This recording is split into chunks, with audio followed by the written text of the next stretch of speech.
Save big during Labor Day at Lowe's. Get up to 40% off select major appliances. Plus, buy more to get up to an additional 20% off. Shop even more savings with 3 Stay Green 1 cubic foot vegetable and flower garden soil bags for $10. This Labor Day, take care of your home for less at Lowe's. We help, you save. Valid through 9/3. Soil offer excludes Alaska and Hawaii. Selection varies by location. Select locations only. While supplies last. See Lowe's.com for more details. Lowe's has the Labor Day deals you need to give your home a new look. Buy one, get one free select interior paint via Visa gift card rebate. Then, add the final touch with 2 for $8 on select 2.5 or 3-quart mums. Refresh your home and save big while doing it. Lowe's, we help, you save. Valid through 9/3. Mums offer in-store only. Selection varies by location. While supplies last. More terms and restrictions apply. See Lowe's.com/rebates for details. We are going to get it right indeed. You are listening to and streaming A More Perfect Union on KBLA Talk 1580. I'm Dr. Nii-Quartelai, your host and White House correspondent. I'm in touch, and so tag, you're it. You be in touch. Follow me on all the socials at Dr. Nii-Q. Just type in Dr. Nii-Q, DRNIIQ. And there I am, fresh for you to follow. Also, download the KBLA app to listen to us live or on demand. Or these days, if you're feeling fancy, go ahead and tell Alexa to play KBLA Talk 1580. And there we are for your listening pleasure. Last but not least, subscribe to A More Perfect Union podcast. That way you'll never miss an episode. Listen, I know that Washington, D.C. is on so many of our minds. It's on my mind, in part because I have so many friends and family in the area. I live in Washington, D.C. part-time, and that's my community too. That's our community too. I think it was Whitney Elizabeth Houston who once said that she believed the children are the future. Teach them well and let them lead the way. The kids are not all right in Washington, D.C., and it's important that parents know that there are organizers and there are resources out there looking out for the kids. We know that kids belong in classrooms, and there will be an emergency D.C. parent Zoom this Friday, August 22nd at 2 p.m. If you go to the Free DC Project at Free DC Project on Instagram, you can get all the information there. You can also go to AFT Union and get the information on their Instagram as well. DC Public Schools, they go back to school on Monday. And this season should be a time of joy and celebration and silly first day photos. But right now, as we speak, armed National Guard members are all over D.C., as well as federal agents who've been violently arresting folks in our community. They've been doing it for weeks. And a lot of D.C. families out there are feeling anxious. They're feeling stressed. They're feeling scared. And so tomorrow, parents and caregivers and PTAs across D.C. are invited to join AFT Union and Free DC for an emergency conversation ahead of the first day of school. They're going to discuss best practices for educators, lessons from Los Angeles parents who've been dealing with ICE for months, and how to support school community protection. Again, you can go to Free DC Project or AFT Union on Instagram to register. All right. Now it's time for your national news roundup. It's time for you to decide the good, bad, and ugly headlines of the day. Kicking us off, the Associated Press is reporting on another school shooting. Villanova says that a report of a campus shooter was actually a cruel hoax. A cruel hoax. I saw the story pop up earlier today, and I thought, oh, my goodness. My brother Joe went to Villanova University, and turns out it's a cruel hoax. A report of a shooter on the Villanova University campus that sparked panic among students and drew heavy police presence was a cruel hoax. That's what the school's president said today. In fact, earlier this afternoon, students had received a text from Villanova, from the Villanova alert system, that told them to lock and barricade doors and move to secure locations. And then they got a second alert from Villanova officials warning people to stay away from the law school. Radnor Township Police posted on social media at about 5:45 p.m. Local time that police were clearing buildings, but said at this time there are, quotes, no reported victims. They told people who were sheltering in place to remain where they were until an officer contacted them. But the initial report sent to police scouring the campus in search of a shooter, and even had some law enforcement officials suggesting they believed that there was a shooter. And so it turns out it is a cruel hoax. Nothing to play about, but apparently somebody out there playing. I'll tell you something else not to play about. Dishonoring people that actually lost their lives in a mass shooting.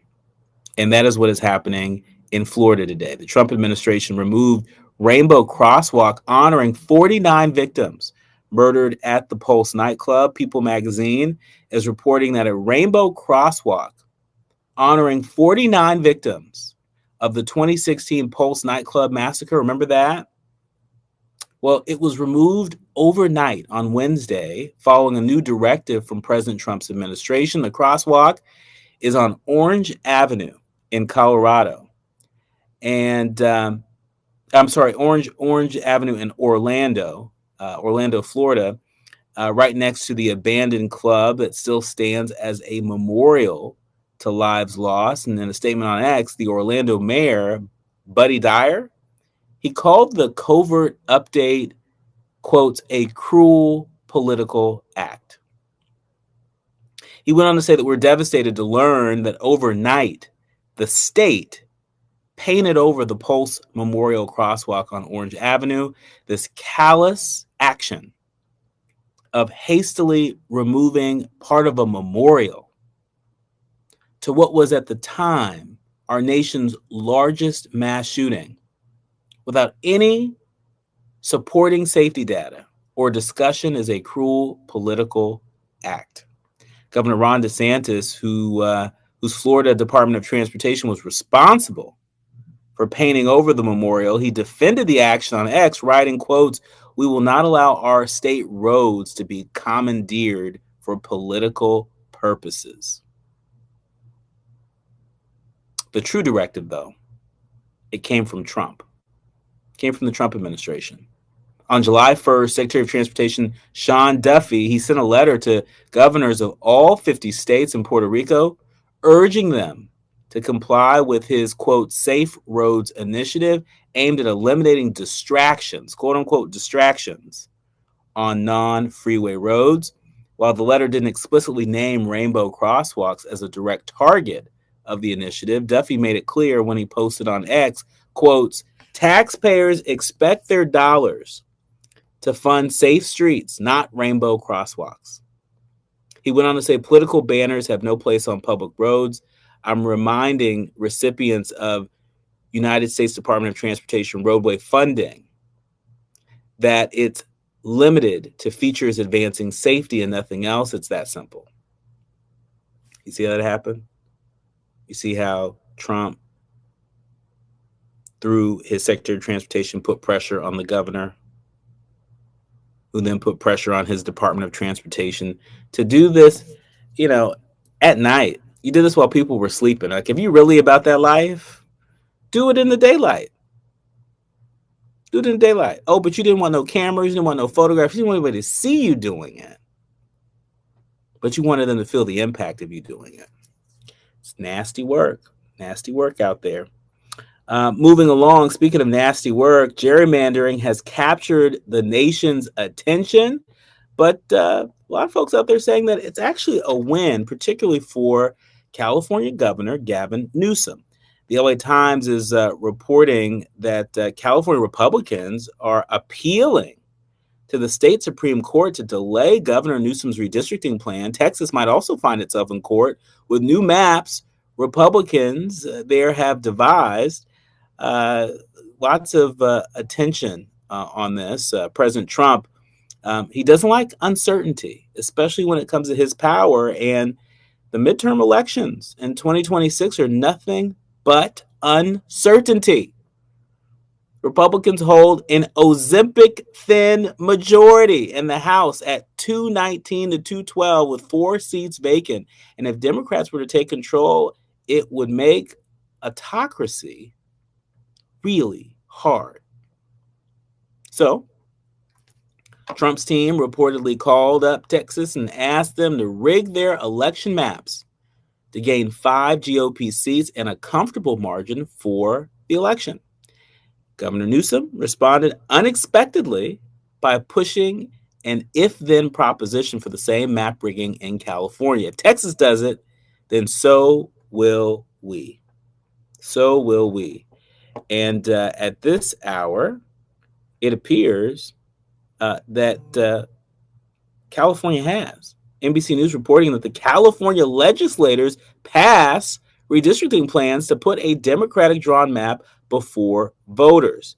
That's right. California's Democratic-controlled legislature passed bills today setting up a high-profile special election this fall when voters will decide whether to approve the party's plan to gerrymander California's congressional maps.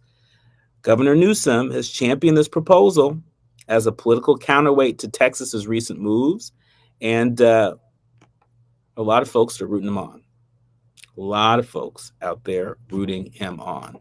When we come forward, we're going to be digging behind some of the day's biggest political headlines with civil rights attorney and executive director of the Social Change Organization, Todd Belcourt. You are listening to and streaming A More Perfect Union on KBLA Talk 1580. More when we come forward.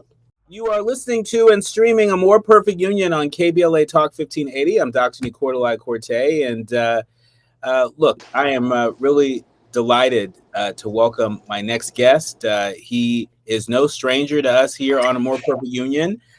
He is doing incredible work in Chicago and beyond as the executive director of Social Change. He's also a civil rights attorney.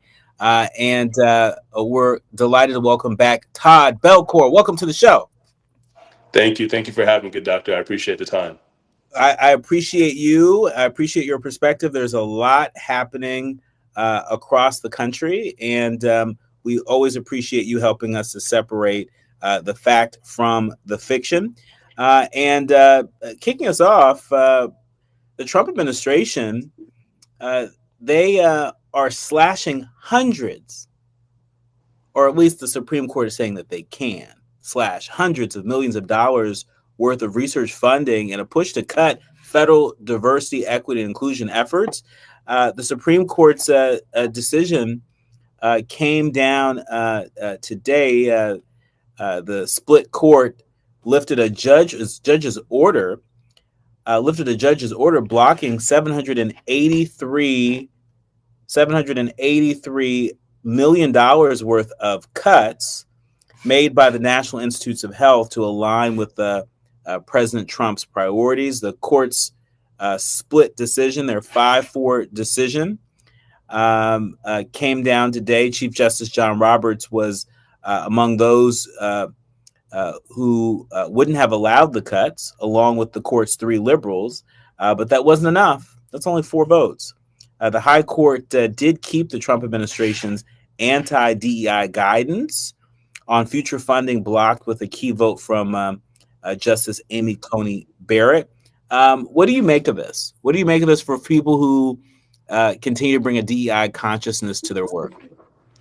Well, I think this is not only the most apparent effort to destroy and dismantle anything possible to complete and preserve the history of civil rights, complete and preserve the history of trying to ensure there's diverse thought at the table, complete and preserve the history of making sure any table, any community, any conversation has different perspectives. And for this to be something that's so transparently done and so vehemently and vigilantly pursued and fought by the Department of Justice, it shows exactly the priorities of this president.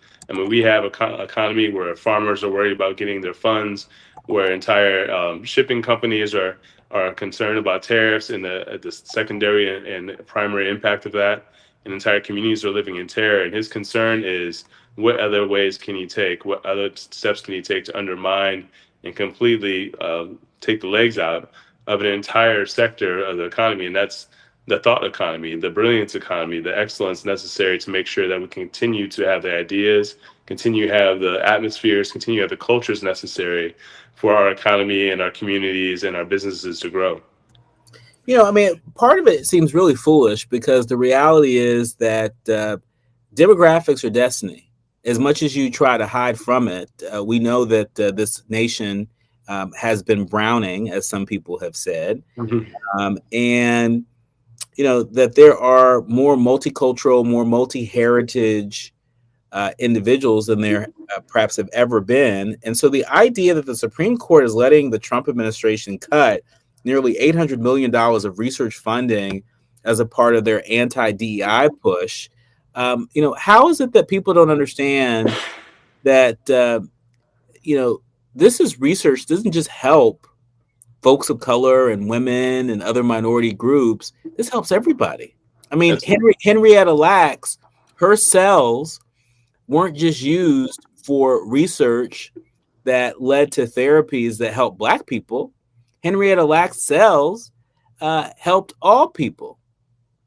That's right. That's right. I mean, not only this is completely going to cause a real havoc on the economy because you're taking a lot of the brain power that's running it directly out of it, but it's also showing exactly how little the current administration cares about the economy. It's more about really padding the pockets of the people that have been supporting him or in his perceived class in the first place. I mean, if this was really about fiscal responsibility, this is really about anything that you can kind of put your hat on, they wouldn't be providing trillions of dollars of tax cuts to people who are already wealthy. They would not be doing everything they can to devastate and take the rug out from under our working farmers and our working class individuals. They wouldn't be doing things to revisit visas for people who are here for working purposes and all the things that are being done to wreak havoc, not only on the economy, but on communities and people's lives. So you're right to bring up that the destiny is going to be within the actual numbers and the demographics that are coming. But they're doing everything they can to halt that and cause as much harm as possible prior to that. What do you make of this Justice Department argument? They said that funding decisions should not be, quote, subject to judicial second guessing, and efforts to promote policies referred to as DEI can, quote, conceal insidious racial discrimination. What do you make of that viewpoint from the Justice Department? Well, the Justice Department isn't speaking as if they're lawyers, they're speaking as if they're politicians. I mean, what they're saying is actually explicitly counter to the purpose of the judiciary. The judiciary is actually here to oversee and make sure they're check and balance on what's being done by the executive, on what's being done by the legislative branch. So to not only say that it's inappropriate, but to kind of demonize them and put them in the category of some sort of political hack category shows the way in which the Trump administration and even the Justice Department, which is generally supposed to be more attuned to the laws and more likely to adhere to them, is really just doing the dog and pony show in accordance with the administration's asking, and really minimizing and trying to diminish the power of the court, the stature of the court in the eyes of the general public so they can continue to do what they want to do. And speaking of doing what they want to do, the Trump administration is reviewing all 55 million foreigners with U.S. visas for any violation. The Associated Press is reporting that the Trump administration said today that it's going to review more than 55 million people who have valid U.S. visas for any violation that could lead to deportation, part of a growing crackdown, of course, on foreigners who are permitted to be in the United States. We already are feeling the effects of these ICE raids, of these mass deportation efforts. But it seems to me that this latest announcement from the White House, it signals a ratcheting up of these efforts. The fact that, under the Trump administration, this federal government is out looking for a reason to deport people. Which is far from what we heard on the campaign trail when they said they were going to prioritize, criminals, violent criminals, people who had no business being here, people who were part of organized crime. Now, clearly that tune has changed, and they're going after people with who may have the most minor infractions.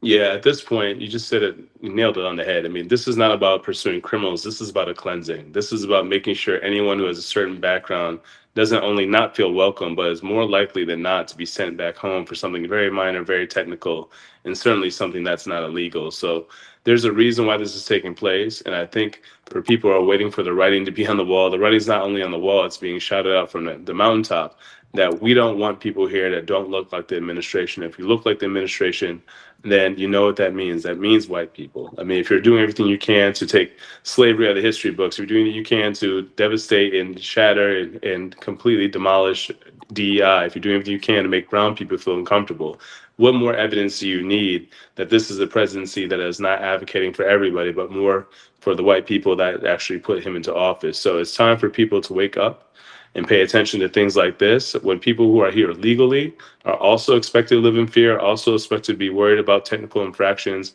and also have to worry about a court that won't necessarily defend them as we would expect. This is a time to stand up and say something and organize more than ever. You're absolutely right. When we come forward, we're going to stick with what's happening in Washington, D.C., just because it is so consequential in terms of what may or may not be possible here in the United States in the coming weeks and months, not even just years. We know that President Trump said that he's going to patrol the DC streets with the police. Tonight, he's supposed to hit the streets in Washington, D.C. The reality TV president is he's breaking the fourth wall. He is going to be putting on a show tonight in Washington, D.C. We're going to get the reaction of civil rights attorney and social change executive director Todd Belcourt when we come forward. You're listening to and streaming A More Perfect Union on KBLA Talk 1580. You are listening to and streaming A More Perfect Union on KBLA Talk 1580. I'm Dr. Nii-Quartelai Corte, and he is Todd Belcourt. He's the executive director of social change. He is also a civil rights attorney, and he is a frequent contributor here on A More Perfect Union. Every time he's on, I feel like we get a little bit smarter. Because this is the deal. Todd is not just a civil rights attorney, but he's connected to the streets. He's connected to the grassroots. And to me, that's a rare combination in some of the folk that we have a chance to feature on the show. And so I'm so glad that you made the time to be here with us. Thank you for the opportunity, good doctor. Obviously, there's so much going on, so much to talk about, and thank you for prioritizing that instead of just kind of the phenomenon, sensations going on around here, but the real stuff affecting people's lives, and you cover that without question and without pause, and I appreciate you for that. Well, I appreciate you for acknowledging that, and look, we know that policing is an issue that impacts so many of our communities, whether you're talking about urban communities, rural communities, big cities, medium-sized cities, small towns, so seeing the president make the decision to go out with DC police, especially in the current context of the DC police takeover, that carries a lot of weight. And we don't know what we're going to see when he goes out with the DC police tonight. But talk to us about the consequences of this president going on a stakeout with DC police in its current state. Well, it's hard to figure what the motivation is. I mean, the crime is clear. The issues of homelessness, the issues of lack of opportunity are well enumerated and well articulated before his office by people like our organization at Social Change and beyond. So to go out there and see it would only make sense if that meant he had some intention to do something positive to address it. But there's no reason to think that's the goal. At this point, it's the only reason that I can imagine that he's doing something like this is continue to shame the DC police, continue to put a negative light on Mayor Bowser, and to lock up more black and brown people who are just doing the best they can to maintain, whether it be homeless or otherwise. So not only is it bad practice for the most important person in the country to be in a regular squad car going about a city, but it's also bad practice when the intention is not to help but to harm. And that's certainly what seems to be the case here. Trump said that the aggressive steps were necessary to combat crime in the city, even though Washington, D.C.'s violent crime rate was down 26% in 2025 compared with the last year.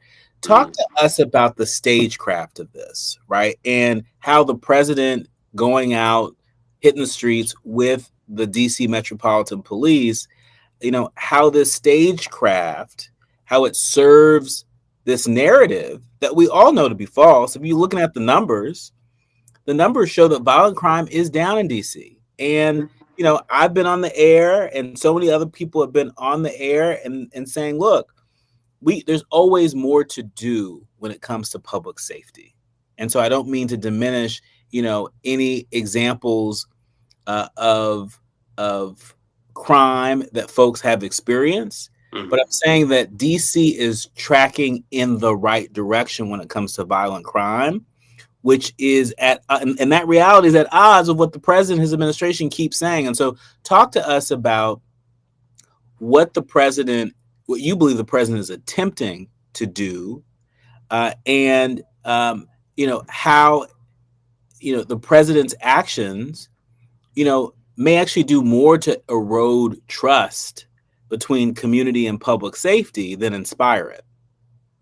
Yeah, this is more about entertainment than public safety. This is more about making a spectacle and scapegoating than leadership. And unfortunately, this is going to do nothing but harm, not only community and police relations, as you mentioned, but harm the people on the ground who are actually suffering through as a victim of crime, where people are suffering and put in a position where survival causes them to lead a life of crime.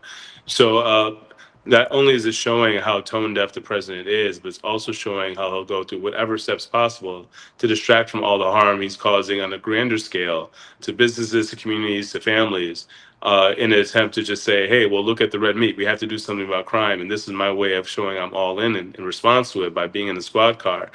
But that just shows not only how little he understands his own importance, which is kind of an odd kind of irony in terms of how he normally views himself, but it also shows that he doesn't really understand how policing works. And certainly in the case of policing, no one wants to have to not only worry about protecting the street and protecting the community, but also looking out for the president of the United States. Not only will that make them not effective, that also, as you've already made very clear, would also give them a much different impression of how they should go about their day, how should they explain what's going on, how to advocate for what's necessary to actually continue in that right direction. Because his presence is indicating what's happening now is not progress, when it's everything indicating it's absolute progress. And in fact, it's almost a gold standard. So for him to be demonizing the gold standard shows that he's looking at for fool's gold rather than actual gold. And that's also ironic, because that's kind of his calling card, unfortunately. So it's unfortunate for Mayor Bowser. It's unfortunate for the chief of police.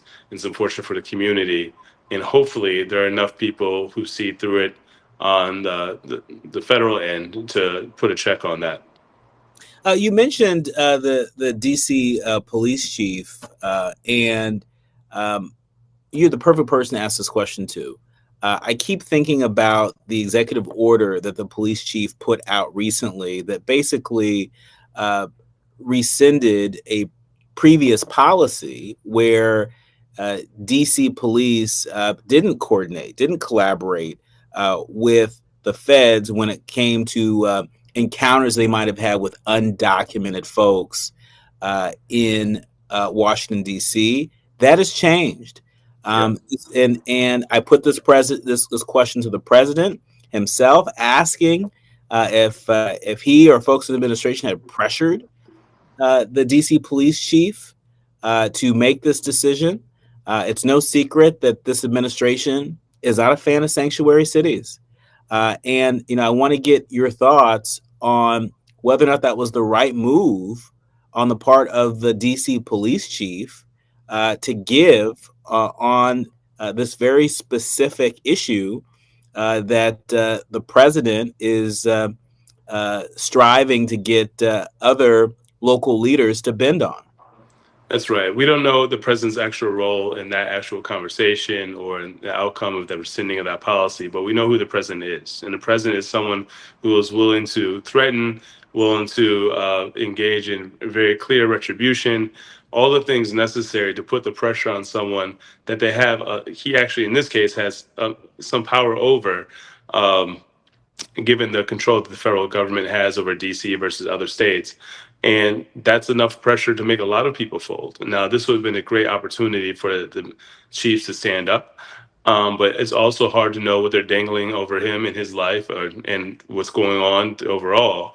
That could make someone change their decision and do something so radically opposed to what's been done previously. But there's no reason not to think, and of course, I appreciate the invitation for the president to say otherwise, that this wasn't done as a result of coercion, because it's such a drastic turnaround from what was there previously. We are seeing some really nasty tactics in Washington, D.C. when it comes to law enforcement that's been federalized by this president. We're seeing ICE agents and DEA agents and even D.C. police officers that are engaging with folks in the community in ways that I have never seen. I mean, I have lived in Washington, D.C. for the past 10 years. I've never seen anything like this before. Checkpoints set up in different parts of town. There was a checkpoint I saw that was set up maybe a few miles from my house in Northeast DC.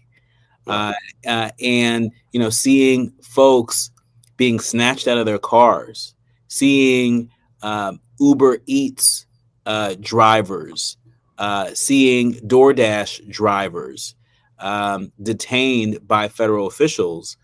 Are we watching sort of the worst policing tactics sort of come back with a vengeance?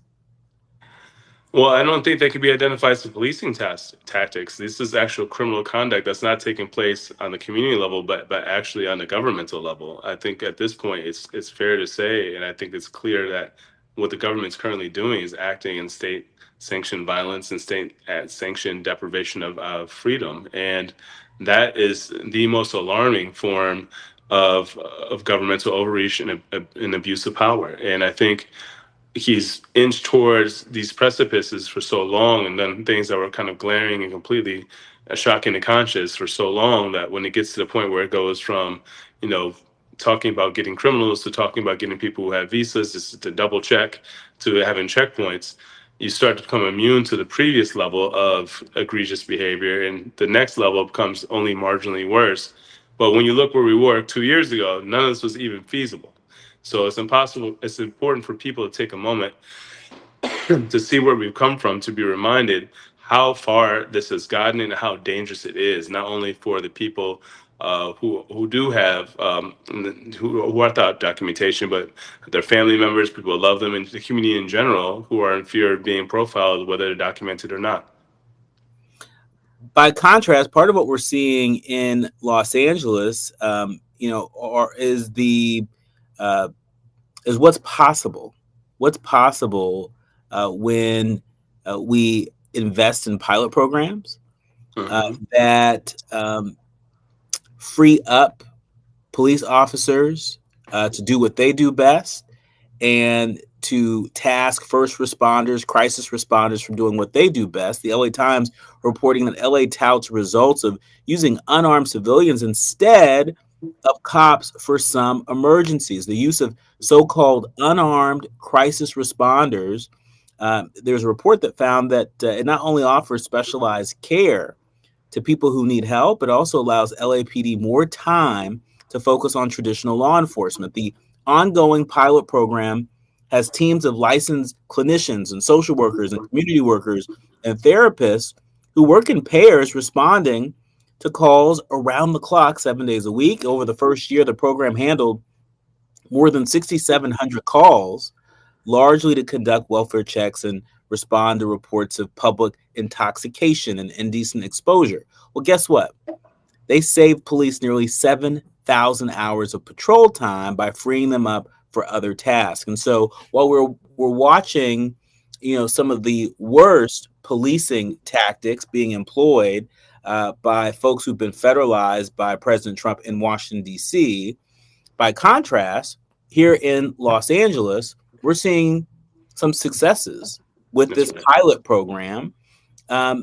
Should we continue to hold out hope that it's possible to see this pilot program scaled up and replicated in other parts of the country, even in the age of Trump? Well, I think this is not only an incredible program, but it shows that nothing is being done by the Trump administration to tout anything good going on or to continue anything good going on. It's less about safety and more about creating fear, more about making sure people are scared. And it's the idea that people are more afraid of their government than they are of the community is the entire purpose of the revolution in the first place. So when you think about what's going on in places like LA, where they're saving millions of dollars, but more importantly, saving lives, because you haven't heard of any involved folks who are doing these investigations who've killed somebody or have done something untoward. That's exactly what the community needs to resolve disputes and deal with issues in the community. And the fact that it means that police, who we normally hear about a lot of shootings but not a lot of catchings, can actually spend more time on investigating the crimes of murder and the heinous crimes that people associate with the police. That's exactly the purpose of all of this. And that's what the administration should be backing versus rebelling against and pushing against. So that's why it's impossible to believe the administration when he says about public safety, but it's more about creating terror. And it's crazy that people aren't seeing the transparency of that, because the effect of that not only diminishes actual good police work, it means that the police are now emboldened and empowered to do things that we know are violating our Constitution, but also can cost the lives of entire families and communities. You're right. I mean, we have our work cut out for us. But I was just talking to a friend on the drive to the studio, and we were reminding each other that we've experienced worse. We've experienced worse. I know this moment is feeling really bad. It's feeling really anxiety ridden. But it's important for us to be able to hold on to examples of what is working, even at a time where it feels like so much is falling apart. Yeah. Well, I think that's a good point. I mean, but we're not supposed to be, wishing for the days where, 10 years ago where it was better. I mean, to compare this era to when it was worse is when things were about as bad as they can be in terms of the last 50 years, 60 years. And the fact that we're regressing this significantly is why people need to wake up and get more involved, pay attention to your show, and be more engaged. But you're right, at the end of the day, I mean, this is not all out civil war. This is not, reinstituting slavery. But the fact that those are thoughts as to where this can progress to is all the more reason why people need to be buckling down, paying attention, and getting involved. Social media is going to be there, TV is going to be there, sports is going to be there, but we need to make sure we're fighting for our civilization, our Constitution, and all the things we hold dear right now. What can people do in our remaining minute? What can people do to sort of tap in to the work that you're leading at Social Change in Chicago and beyond?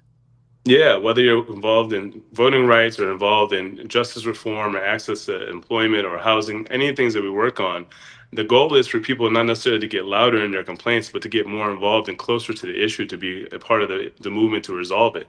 So please, whether it be joining us at Social Change on Instagram, Facebook, or Twitter, or joining any other organizations who are on the front lines trying to do something meaningful just to stand up for our civil liberties or civil rights, not just for Black people, but for all communities. Now is that time. So thank you for bringing attention to these really critical issues, Doctor. But at the same time, folks, this is not entertainment. This is real life going on right now. So we need people to take real life action in response. And one of those real life actions is registering folks to vote. There was a report that came out recently that suggested that Republicans actually have an advantage right now in terms of voter registration. And so, every show we remind people, do what you can from where you are with what you have. One of the most fundamental things that we can all do is register to vote. And once we register ourselves, to make sure that we are registering everyone in our orbit to exercise their agency. That's right. I mean, that is not only the critical thing, that's the bedrock thing. That's the only thing. So let's make sure we prioritize that as we continue to make sure we fight and defend the freedoms and individual liberties of our community members on our left and right of us.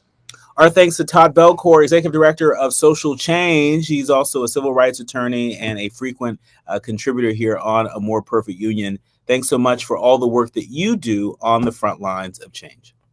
Thank you for your time. I appreciate the opportunity.